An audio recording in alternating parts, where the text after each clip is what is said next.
Bom, e agora falando sobre formação e evolução da rede urbana brasileira, né? Quando a gente vai analisar a formação, a evolução da rede urbana brasileira, é importante lembrar que o Brasil, ele faz parte do que nós chamamos de uma segunda onda de urbanização no mundo. Ou seja, essa segunda onda é realizada por países subdesenvolvidos. Cabe lembrar que as primeiras cidades do Brasil, né, foram aí ocupações litorâneas. Se você pegar um mapa de cidades no Brasil, a urbanização no Brasil, ela se dá principalmente ao longo do litoral, no que nós chamamos aí de sítios urbanos, né?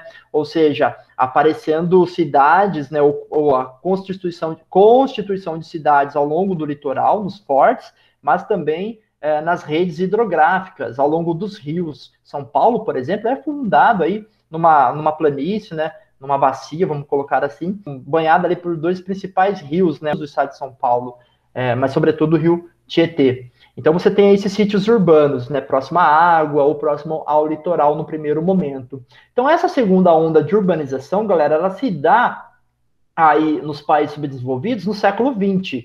É uma urbanização acelerada e caótica. Professor, mas por que essa urbanização acelerada e caótica se dá somente a partir de meados, a partir da década de 1930 do século XX? Galera, porque aqui havia, né, ou começou a ocorrer a industrialização tardia, né? A gente já viu sobre isso.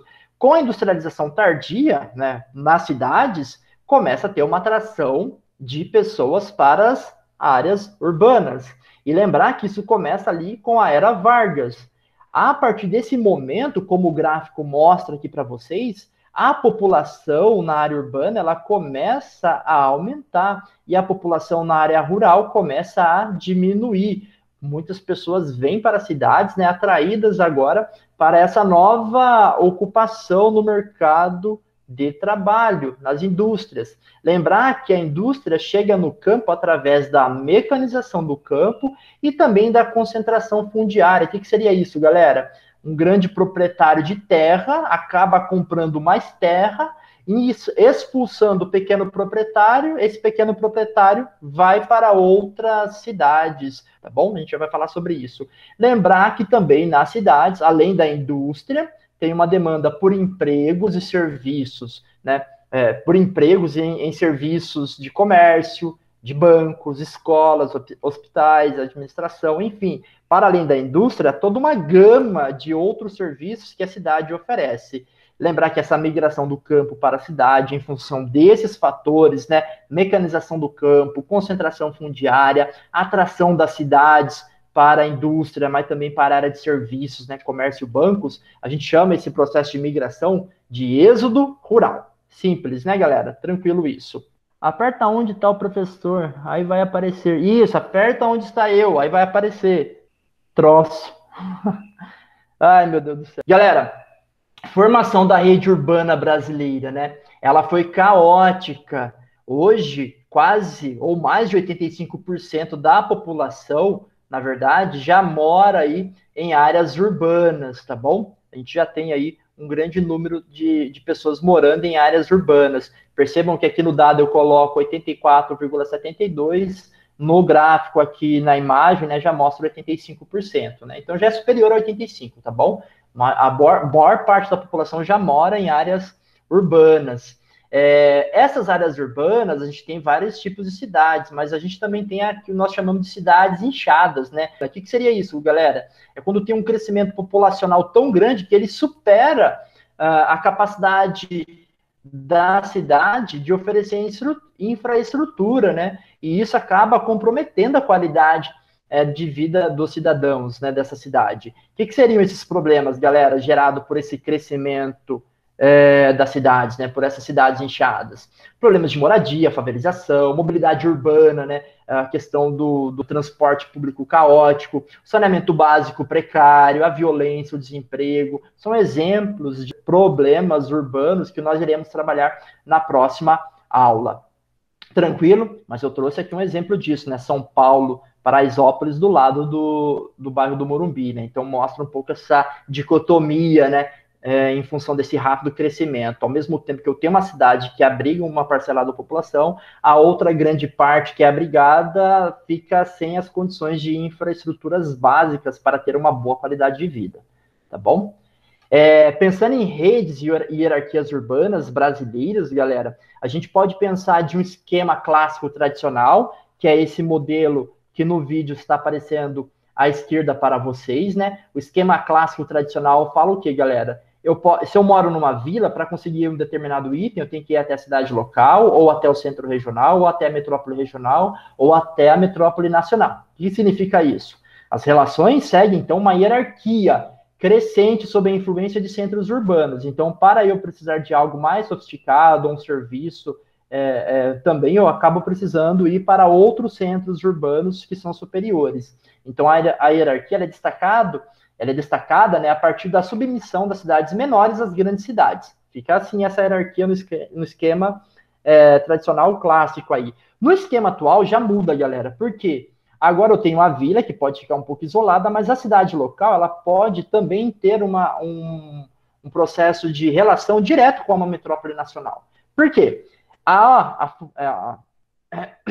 Por quê, né? Há os avanços tecnológicos nos transportes e nas telecomunicações. Então, você tem rodovias para tudo quanto é canto, tem os meios de comunicação, né, que possibilitam eu comprar alguma coisa pela internet e essa empresa está lá numa metrópole nacional, facilita muito essa conexão. E isso rompe com a hierarquia. Então, essa hierarquia ela é mais dinâmica em função dos avanços tecnológicos na área de transporte e nas áreas de comunicações. Então, as relações da cidade são diretas, né, com a metrópole nacional, sem a necessidade de haver uma intermediação de cidade de porte menor. Beleza? É esse exemplo que está colocado aqui nesse esquema. Pensando nisso, né, galera, sobre redes e hierarquias urbanas, é importante enfatizar aí o papel das redes de transporte e telecomunicações, que torna esse esquema atual, né, muito mais dinâmico, já que possibilita uma maior integração aí entre as cidades, uma nova forma de relação de redes e hierarquias urbanas para a ideia de urbanização, tá bom? Isso é o conceito, né, a ideia. Como é que isso se dá na prática, pensando na realidade brasileira? Nós temos aí redes e hierarquias urbanas brasileiras, né, definido pelo IBGE, e onde vai usar como critério a diversidade de economia, a concentração de centros decisórios e o desenvolvimento da infraestrutura, tá bom? Prestem bastante atenção aqui do lado direito do vídeo de vocês, que mostra uma legenda que simboliza aí essa hierarquia urbana, né, com símbolos geométricos. Galera, entendendo aqui essa ideia, né, a gente vai compreender que nós temos aí essa hierarquia que começa com os centros subregionais, representada aqui na legenda por esses pontos, né, verdes, são alguns círculos bem pequenos em verde, né? Esses centros subregionais são centros urbanos mais locais, né, que têm uma importância ali no comércio, serviços, e exercem uma influência sobre uma região ao seu redor. Depois, nós avançamos para as capitais regionais, então está simbolizado aqui como um quadrado. Essas capitais regionais, elas são esses centros urbanos que também têm uma importância econômica que se sobrepõe aos subregionais, tá bom? Avançando, nós temos as metrópoles, que está no formato de um hexágono aqui na nossa legenda. Perceba aqui que eu tenho 3 graduações diferentes de metrópoles, né, que vão dar aí uma hierarquia. A metrópole, galera, é um centro urbano que, pela importância e pela influência, se sobrepõe às capitais regionais. A capital regional é um pouco menor, a metrópole ela tem uma importância econômica, uma influência econômica muito mais significativa. E tem cidades, né, que são polarizadas em torno dessas metrópoles e são superiores a essas capitais, né? Porque essas metrópoles elas oferecem uma variedade de serviços, de produtos. Então a gente pode pensar no emprego, na concentração de empresas, né, que oferecem empregos, nos serviços, shopping centers, cinema, shows. Então, na verdade, essa metrópole ela tem uma grande concentração aí de serviços.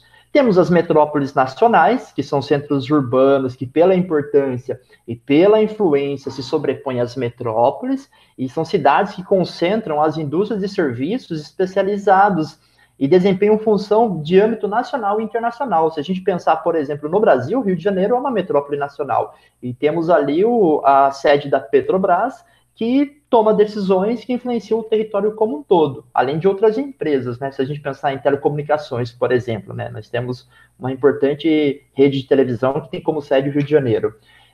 Brasília, outra metrópole nacional, nem preciso destacar qual é o papel decisório que Brasília tem, né?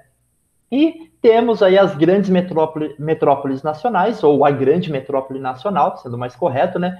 Que seria a cidade de São Paulo, que tem a maior importância no âmbito nacional e também tem uma importância, de certa maneira, no âmbito global, já que ela também é uma cidade global. A gente vai falar disso na próxima aula. Tranquilo aqui, galera? Beleza? Aqui, ó, eu trouxe um exemplo para poder entender rapidinho. O que seria um centro subregional? Caxias do Sul, Rio Claro, aqui próximo de Campinas, né? É um centro subregional.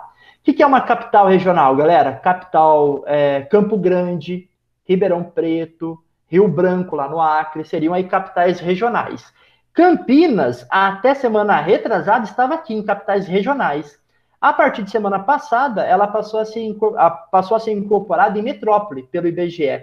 Então, eu tenho Curitiba, Florianópolis, Belo Horizonte como exemplo de metrópoles. Campinas entra agora também como uma metrópole. E o que é interessante é que Campinas é a única metrópole, ou considerada como metrópole, pelo IBGE, que não é uma capital de estado. Campinas não é a capital do estado, tá bom? Por quê? Porque ela tem uma infinidade de serviços que são oferecidos aqui em nossa região metropolitana. Eu tenho as duas metrópoles nacionais, seriam em Rio de Janeiro e Brasília, são as duas grandes metrópoles nacionais, e a grande metrópole nacional, né, galera? A cidade mais importante do nosso país do ponto de vista econômico, São Paulo. Bom, se atentem sempre nesses símbolos aqui que mostrem essa hierarquia urbana.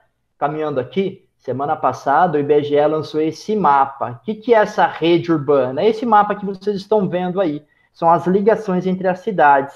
Eu tenho a grande metrópole nacional, a metrópole nacional e a metrópole local, né? Uma metrópole tipo Campinas, vamos colocar assim. Depois eu tenho as capitais, ou capital regional, e depois eu tenho aí os centros subregionais. É essa a hierarquia urbana do Brasil. Voltando, grande metrópole nacional, metrópoles nacionais, metrópole, Campinas entra aqui, capital regional, centros subregionais. É isso tudo aqui que eu elenquei aqui para vocês, é a hierarquia urbana do Brasil. E esse mapa está colocado também no Google Sala de Aula para vocês.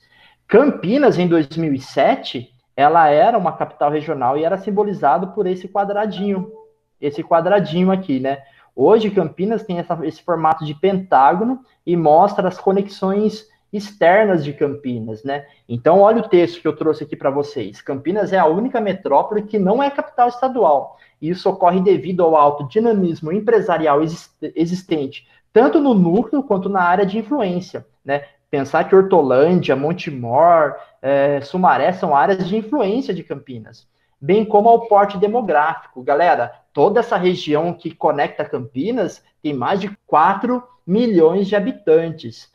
Tem a menor extensão territorial dentre as metrópoles do país, 14 mil quilômetros quadrados. O menor número de cidades em sua rede, são 34, e a segunda mais alta densidade demográfica, comparado ao do Rio de Janeiro, por exemplo, de 312 habitantes por quilômetro quadrado. Então, Campinas, ela entra aí como uma metrópole. Então, ela teve uma evolução na sua hierarquia urbana. Se a gente pensar, a Unicamp, os shopping centers, os serviços de maneira geral, né, as empresas que estão, fazem com que Campinas tenha essa grande importância. Um ponto aqui que eu queria destacar com vocês, antes de terminar a aula, é que Campinas ela tem uma integração que se dá através dos movimentos pendulares para o trabalho e estudo, né? O que seriam movimentos pendulares, galera? Seriam as pessoas que saem das cidades vizinhas e vêm trabalhar em Campinas, e depois retornam, ou saem das cidades vizinhas e vêm estudar em Campinas. Então, esse movimento é o movimento pendular dos trabalhadores ou das pessoas que querem acessar os serviços de Campinas. E esse movimento, essa rede colocada, eu vou chamar isso de um arranjo populacional. Eu coloquei um vídeo do IBGE explicando isso para vocês aí no Google Sala de Aula. Olhem lá, verifiquem. Fica fácil de entender pelo exemplo do vídeo. E por último, Campinas também tem aqui, né, nós vivemos numa região metropolitana, que é fruto de uma conurbação. Professor, o que é conurbação? É quando a mancha urbana, que está exemplificado nessa imagem de satélite, elas se encontram. Essas manchas urbanas das cidades vão crescendo tanto que a mancha urbana se encontra. Ao se encontrar, eu tenho a união das cidades, basicamente, tá bom? Então, é fruto de uma conurbação entre cidades vizinhas com uma metrópole. No caso aqui, Campinas. A região metropolitana, então, ela organiza e promove o planejamento urbano, executando ações na área de transporte. A gente pode pensar aí na MTU, né? No caso do estado de São Paulo, transporte metropolitano, saneamento básico, ou outros exemplos, né, de todos os municípios que compõem essa região metropolitana. Em síntese, galera, região metropolitana é para planejar, buscar soluções para problemas comuns a toda essa composição de municípios que compõem essa região metropolitana. Bom, galera, e aqui nós finalizamos a nossa aula. Eu só queria voltar aqui nesse gráfico para que a gente feche aqui e entenda que esse processo de urbanização no Brasil, ele se deu de uma maneira muito rápida na segunda onda de urbanização nos países subdesenvolvidos, que receberam uma industrialização tardia. Teve cidades no Brasil que tiveram aí um processo de planejamento? Teve, tá bom? Teve algumas cidades que tiveram um processo de planejamento. Mas grande parte das cidades brasileiras, elas não tiveram esse processo. Não à toa, a gente tem vários problemas aí nas cidades brasileiras. Então, esse processo de urbanização, né, que se dá aí pela inversão, onde a população urbana, ela cresce e hoje representa aí 85% de pessoas morando em áreas urbanas, ou mais de 85%, e a população rural diminui, né, que nós chamamos de processo de urbanização, se deu aí de uma forma muito rápida ao longo do século XX, né, começou ali nos anos 40, 50, 60, esse processo de inversão, muito em função aí do mesmo momento em que nós estamos passando pela industrialização. Então, quando eu falo de industrialização e urbanização, esses assuntos se encontram, né, aliás, está totalmente relacionado.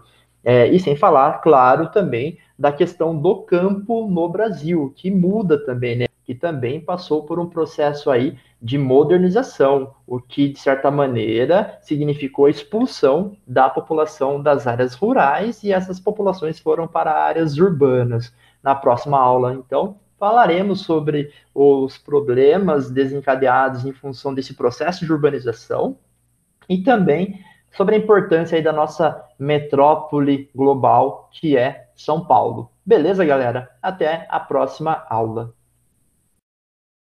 Foi tranquilo? Não foi de novo. Assim. Conseguiu! Foi! Obrigado! Conseguiu, Patrick? Consegui! Aleluia! Eu tinha esquecido de permitir o áudio quando eu instalei o aplicativo. Aí eu tive que fazer de novo. Ah, tá, entendi. Você instalou o aplicativo, mas não permitiu o áudio. Eu cliquei em negar. Gente, é isso. Agradeço a presença de vocês. Falou!